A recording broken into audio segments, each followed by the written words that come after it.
and placed yourself on top. No, first you have to get out of what bothers you, and once you have done it, then you grab his arm and place yourself on top.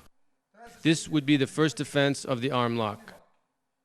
But now, when I manage to get over him, he does the movement again and reapplies an arm lock because he was faster than me. Then we're going to do this, and you'll see. I'm going to join this defense with the defense that I showed you before. He is going to apply the arm lock. I get on top of him, and he applies the arm lock again. I grab his lapel to apply pressure, as you have seen in the arm lock previous to this guard. I change from the mounted position to that of his guard.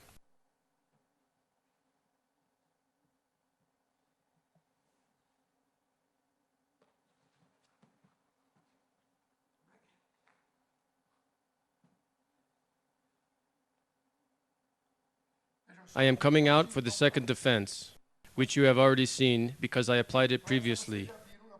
It's only about being trained in it so that you later can apply it here. Very good.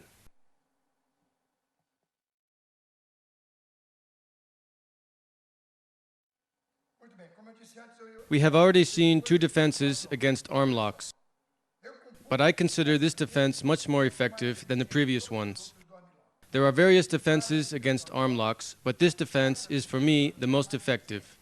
For that, I'm going to show you some details. Greg is going to do the defense, and I'm going to attack him to be able to explain it better. We suppose that I am here. He has given me the chance to apply an arm lock. It isn't important if he has lifted the hand a lot or no. That doesn't matter. The important thing is that I'm going to apply an arm lock to show you how the defense is and how one gets out of the arm lock. At the moment in which I turn and come here, I block his arm.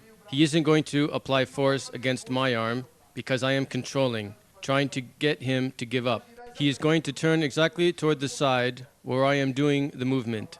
He turns his body that way, coming out here. He passes his head above, controlling my leg. He holds my lapel with both hands. He moves and passes my guard. We're going to do it again with more detail. Observe.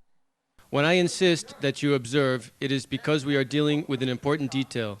If you don't pay attention to the details, you're not going to be able to do the technique. Now I'm going to show it to you.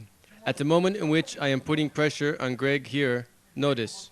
The first thing that he does is to turn the arm in this position. When he turns the arm, he avoids my trapping it above the joint in the exact place. By turning the arm, I can no longer twist the joint. This is the principal movement that you are going to do, along with the turn that you're going to do.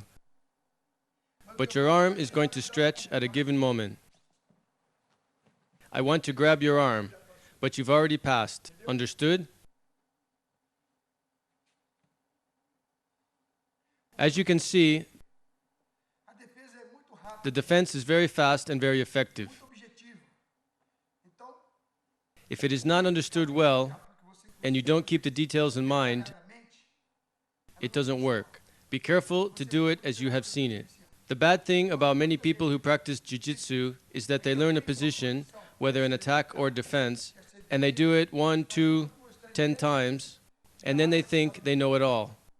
To give you an idea, when I develop a technique, I try it at least 6 times in that position. I do tests with people of different weight, with people in different physical condition, in order to see if that position is really correct. Then, if you learn a position and you repeat it 20, 30, 40 times, you pass it to your unconscious. Let's say that it is a program that you are going to put into your computer. When you need it, you press the key and it comes. Put that in your heads. You need to train each position various times. If not, it won't serve for anything.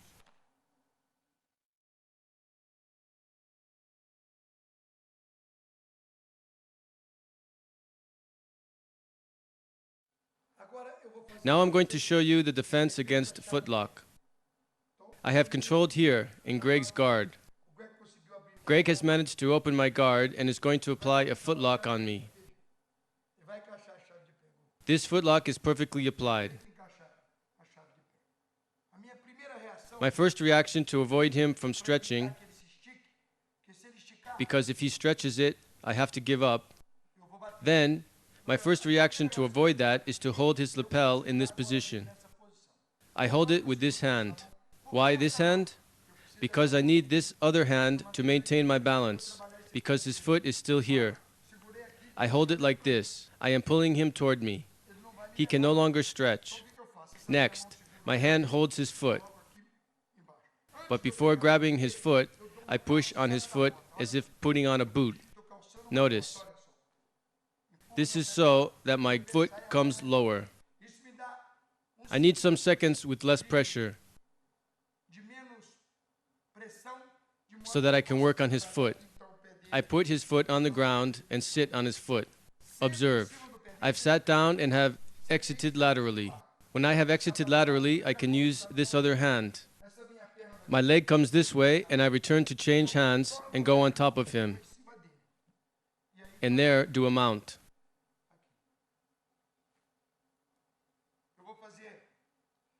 Now I'm going to do this position at normal speed so that you have an idea of its effectiveness.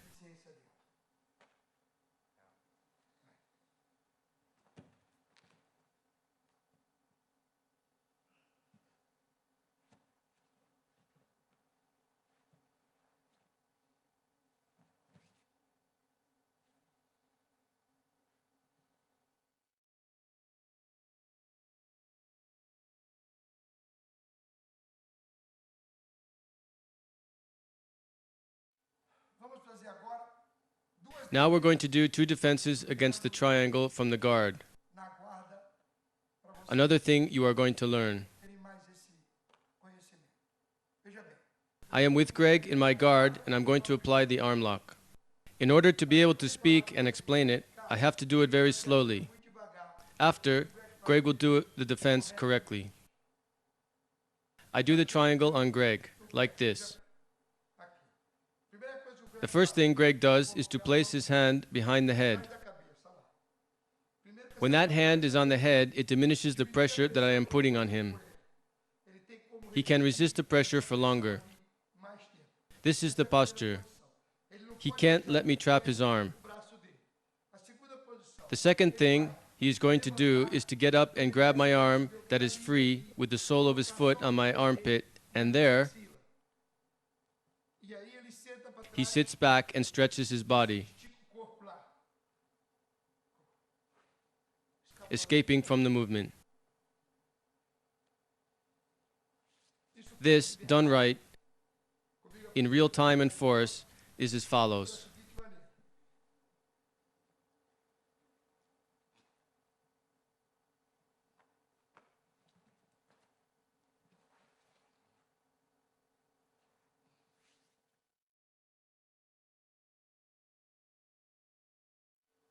Observe. Now I have Greg controlled with the triangle and I have his arm.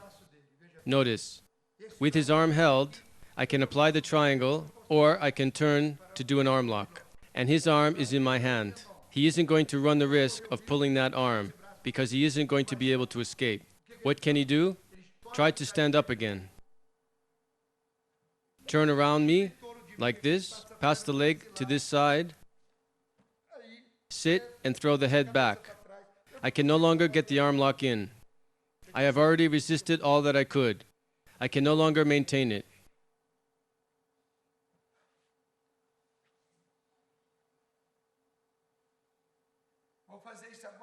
Now we're going to do it rapidly so you see how it works.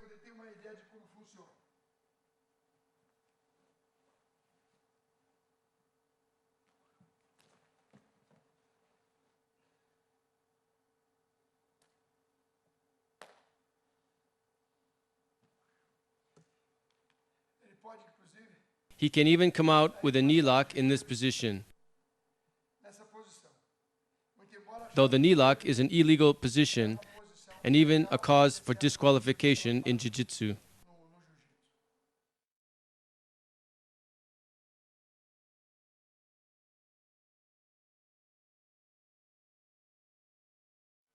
Now we're going to do the defense against the choke in guard. Whenever they go to take your lapel here and try for the choke, the first thing you have to do is to pass your arm by here with the hand closed and place it close to your ear.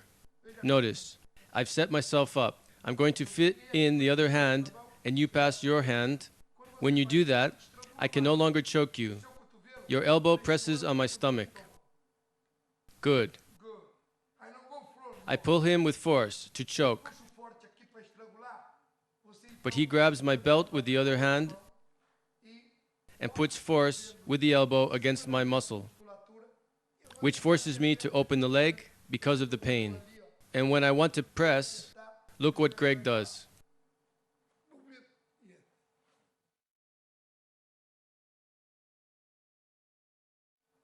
Now we're going to do the defense of another choke, which is, by the way, a very effective choke that has led to many people, really good in Jiu-Jitsu, losing a fight.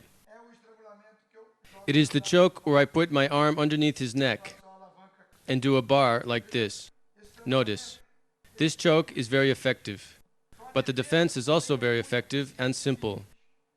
When he traps, Greg's elbow is going to pass over my arm. Observe, like this. The elbow comes above my arm, and that's the end of my choke. Now I can't choke him. He has passed his elbow here and is going to pull from my elbow downward, here in this position, and he controls my arm. Notice the movement on his neck. To be able to be more relaxed, when I do this, the hand holds his lapel here, below. Notice, his hand is going to hold the kimono here, below. Once fit in, the movement is at the same time. This hand comes to the lapel and his elbow passes over my arm. We're going to repeat it so you can see it.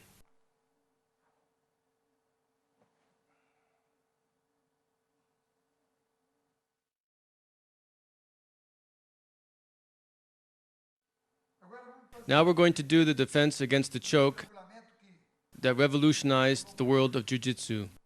This choke is considered indefensible. I'm going to show you very slowly so you know how it works.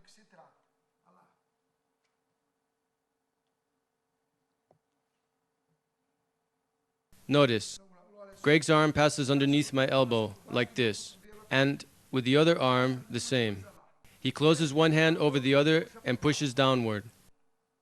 I am no longer in a position to maintain the grip on my sleeve here. I hold my sleeve and put pressure on the neck.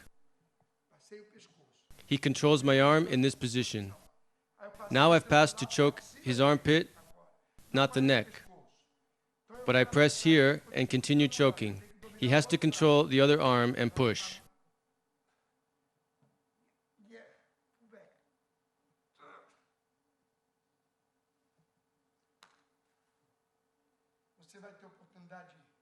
You're going to be able to do this training with a partner in our academy. But you must begin very slowly, because with the choke fit in, if you defend it correctly, you're going to leave your partner out.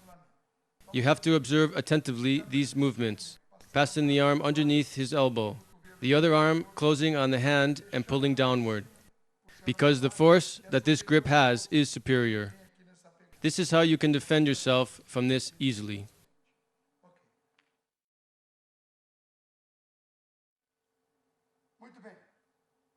On this DVD, we are doing only defenses. But I'm going to give you one more present. If the case arises in which an adversary crosses the feet in front of you, in this position, you will only have to grab your foot and pass your leg over his. Pass the other leg above, and then it will be sufficient that you throw your body backward and raise the hips from the ground. This is a defense facing the attack from the back. If the adversary is not capable of crossing the feet here. Now I'm going to trap Greg in a lion killer. The first thing he does is to put his arms in this position like this. I can't attack him. I have to look for an opening. If I hold his lapel, Greg grabs my arm. You see? If he holds my arm, I can't get loose. His hand holds my hand and the lapel. I'm going to try to do a tie, but he has already turned the head to this side, and I can no longer have a way to trap his neck. If he had his head toward that side, it would be easy for me to do the tie, but he turned his head toward the other side, and I can no longer choke him, nor do I have the other hand to help me. Next, he turns the hips on the ground and is going to pass his leg between my legs and his. When he manages to do that, he puts the knee on the ground, throws himself forward, and goes on to control me in this position. We're going to do it at real speed so you see how it is. It is very important that you pay attention to the detail of the arms above. We'll put ourselves to the side so you can see. Lifting the arms like this. It is important that you see that I can't trap his neck. I'm going to try to enter here or to the lapel. When I try to trap the lapel, I do exactly what he wants, and he's going to hold my arm. We're going to do it again so you see.